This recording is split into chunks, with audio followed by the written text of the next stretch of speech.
Selamat petang, salam sejahtera. Terima kasih karena bersama dengan saya di Nazilin Unity Channel. Ada orang menulis, mereka kata, habislah Sanusi. Saya tak tahu apa yang mereka maksudkan dengan habislah Sanusi. Tapi yang saya pasti, laporan mengatakan, Bukit Aman ambil keterangan Sanusi hari ini. Apa yang menyebabkan Bukit Aman menyasar, mengambil keterangan daripada Sanusi? Saudara-saudara, sebelum kita teruskan ulasan kali ini, jangan lupa tinggalkan komen Anda, tekan butang subscribe bagi yang kali pertama mengikuti channel ini. Saudara-saudara sekalian, polis dijadwal bertemu dengan Muhammad Sanusi hari ini bagi mendapatkan keterangan Menteri Besar Kedah berhubung isu Pulau Pinang yang dibangkitkannya baru-baru ini. Setiausaha Polis Diraja Malaysia PDRM Nur Siah Sabudin berkata, sebelum ini pihak berkuasa menerima laporan polis mengenai Sanusi. PDRM katanya membuka satu kertas siasatan ke atas Sanusi, ekoran kenyataannya mengenai status Pulau Pinang yang didakwa ahli politik terbabit sebagai milik Kedah. Rakaman percakapan Menteri Besar Kedah mengikut Seksyen 112 Kanun Tata Cara Jenayah akan dibuat pada 7 Jun, katanya dalam kenyataan semalam. Baru-baru ini, Sanusi mendakwa Pulau Pinang sebenarnya masih milik Kedah dan bukannya sebuah negeri yang berasingan. Pengarah pilihan raya PN itu mendakwa dia membuat kenyataan tersebut berdasarkan kepada kajian akademik. Pada 31 Mei lalu, FMT memetik Sanusi sebagai berkata, disebabkan keadaan itu, generasi sekarang perlu membetulkan sejarah dan meminda perlembagaan. Jika saban tahun kandungan perlembagaan dipindah di Parlimen mengikut proses dan prosedurnya berdasarkan keperluan dan kehendak semasa, mengapa pula penemuan kukuh hendak diketepikan hanya kerana isu kandungan perlembagaan, katanya kepada portal berita tersebut. Nur Siah berkata siasatan ke atas Sanusi dijalankan oleh Unit Siasatan Jenayah Terkelas USJT Bukit Aman mengikut Seksyen 505 dalam kurungan B Kanun Keseksaan dan Seksyen 233 Akta Komunikasi dan Multimedia 1998. Kes masih di peringkat siasatan, katanya. Seksyen 505 dalam kurungan B Kanun Keseksaan membabitkan peruntukan bagi menyekat penyebaran berita yang mampu menimbulkan ketakutan atau kegentaran kepada awam. Manakala Seksyen 233 Akta Komunikasi dan Multimedia 1998 melibatkan sekatan penyebaran kandungan dalam talian yang bersifat lucah, palsu ataupun mengancam individu lain. Saudara-saudara sekalian, dikala Sanusi mengeluarkan kenyataan seperti ini, sebenarnya parti komponen daripada Parti Gabungan Perikatan Nasional juga telah pun mengeluarkan kenyataan, yaitu daripada komponen gerakan.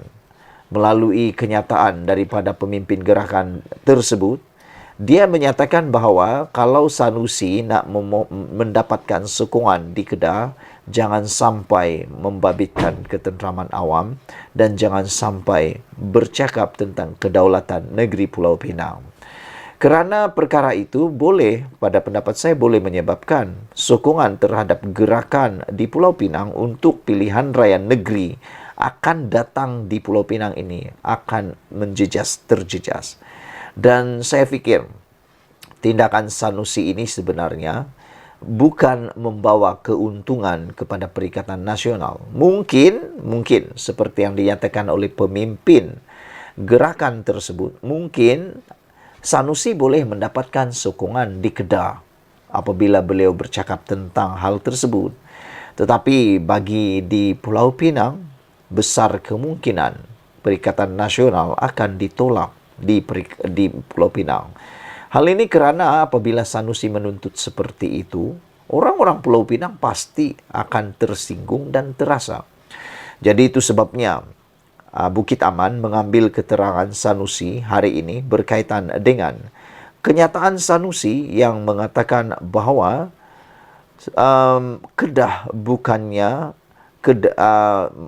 Kedah, maafkan saya, Pulau Pinang sebenarnya masih milik Kedah dan bukannya sebuah negeri yang berasingan, kata Sanusi. Itu kenyataan Sanusi yang sebenarnya agak mengelirukan kita semua. Rakaman percakapan Menteri Besar Kedah itu akan diambil mengikut Seksyen 112 Kanun Tata Cara Jenayah dan akan dibuat pada 7 Jun, kata PDRM. PDRM juga katanya membuka satu kertas siasatan ke atas Sanusi koran kenyataannya mengenai status Pulau Pinang yang didakwa ahli politik terbabit sebagai milik Kedah. Saudara-saudara sekalian, apa yang dibangkitkan oleh Sanusi ini sebenarnya amatlah mengguris perasaan, terutamanya orang-orang Kedah, orang-orang Pulau Pinang. Saudara-saudara sekalian, baru-baru ini Sanusi mendakwa Pulau Pinang sebenarnya masih milik Kedah dan bukannya sebuah negeri yang berasingan. Pengarah pilihan raya negeri PRN itu mendakwa dia membuat kenyataan berdasarkan kepada kajian akademik. Tak pastilah siapa yang boleh menyokong dakwaan Sanusi ini. Adakah ianya dakwaan kajian akademik yang beliau buat sendiri ataupun ada profesor orang-orang yang berkelayakan dari segi sejarah dan juga perlembagaan yang menyokong beliau? Kerana menurut Sanusi, pada 31 Mei, FMT memetik Sanusi sebagai berkata disebabkan keadaan itu, generasi sekarang perlu memperbetulkan sejarah dan memindah perlembagaan. Senang-senang dia cakap tentang memindah perlembagaan. Ini bukan satu perkara yang petik jari boleh tukar perlembagaan. Jika saban tahun kandungan perlembagaan dipindah di Parlimen mengikut proses dan prosedurnya berdasarkan keperluan dan kehendak semasa, mengapa pula penemuan kukuh hendak diketepikan hanya kerana isu kandungan perlembagaan, katanya kepada portal berita tersebut. Nursia berkata, siasatan ke atas Sanusi dijalankan oleh Unit Siasatan Jenayah Terkelas USJT Bukit Aman mengikut Seksyen 505 dalam kurungan B Kanun Keseksaan dan Seksyen 233 Akta Komunikasi dan Multimedia 1998. Kes masih di peringkat siasatan, kata beliau. Seksyen 505 dalam kurungan B Kanun Keseksaan membabitkan peruntukan bagi menyekat penyebaran berita yang mampu menimbulkan ketakutan dan kegentaran kepada awam, manakala Seksyen 233 Akta Komunikasi dan Multimedia 1998 melibatkan sekatan penyebaran kandungan dalam talian yang bersifat lucah, palsu ataupun mengancam individu lain. Sekian dulu untuk kali ini. Jangan lupa tinggalkan komen Anda, tekan butang subscribe. Kita jumpa lagi. Bye-bye.